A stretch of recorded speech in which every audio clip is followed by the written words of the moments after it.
Hey, welcome back to Not So Complicated, and today we will be doing episode 3 of Concise and Precise. We are covering up cranial nerves. This is oculomotor nerve. So let's begin without further delay, starting from root or origin, right? So talking about root or origin, there are two nucleus from which oculomotor nerve arises. One of them is oculomotor nucleus, and it lies in periaqueductal gray matter of the brain. So it gives general somatic efferent fibers to two sets of muscles. One is extraocular muscles. This is a set of muscle. We'll be talking about it later in our function session. And then levator palpebra superioris muscle. So these two muscles or set of muscles are provided with general somatic efferent nucleus like fibers from oculomotor nucleus, right? So the other nucleus that we have is Edinger-Westphal nucleus, and it gives general visceral efferent. It gives general visceral efferent, and oculomotor nucleus was giving general somatic efferent, right? So these visceral efferents are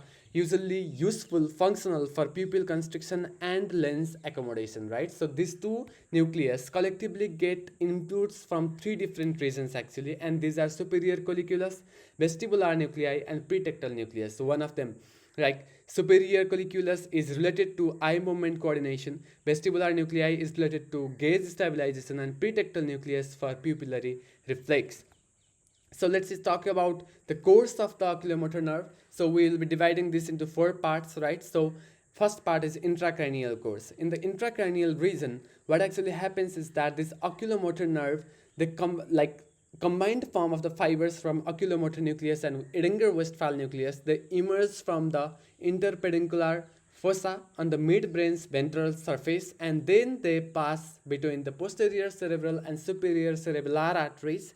Like it is very near to posterior communicating artery, so that is why there is a very high risk of aneurysm. So these two parts, belong to the intracranial part of oculomotor nerve, right? So now they travel through the cisterna ambiens, piercing the durameter. So this is which part? This is a part of subarachnoid space, and then it runs in the lateral wall of cavernous sinus. So this is the part of cavernous sinus superior to cranial number 4, which is trochlear nerve, right? So there is a very high risk of cavernous sinus thrombosis in this region. So also, and then they interorbit via the superior orbital fissure within the annulus of Zinn, splitting into different branches. So these are the four parts. First two of these are in intracranial part, then it is subarachnoid part, then it is cavernous sinus part, then it is orbit part, right? So I have divided this into four different parts because it is very easier to remember in that way, right? So talking about the branches now, so this is the image right here, right? So the oculomotor nerve, this gives two different branches, superior branch and inferior branch, and also parasympathetic branches actually. So in superior branch, it supplies to superior rectus muscle, levator palpebrae superioris muscle, and in inferior branch, it supplies to the inferior oblique medial rectus inferior rectus muscles, right? And also ciliary ganglion provides to the short ciliary nerves. So superior rectus muscle, it has a function of elevation of eye. We will be talking about it in detail later. So levator palpebrae superioris, it elevates eyelid, and medial rectus adducts eyes, inferior rectus depresses eye, inferior oblique muscle, the elevate or abduct eye, and this is the part from parasympathetic nervous system, that is preganglionic fiber synapse in the ciliary ganglion, and then postganglionic fibers innervate sphincter pupillae and ciliary muscle. So talking about functions, this is the image right here. These are different muscles and the movement of these muscles. You can see medial rectus does the adduction. Adduction means there is ADD add, right? So it means it is getting closer to the midline of our body. Abduction is away from the midline, and you can see other functions, secondary and tertiary functions of different muscles in right here.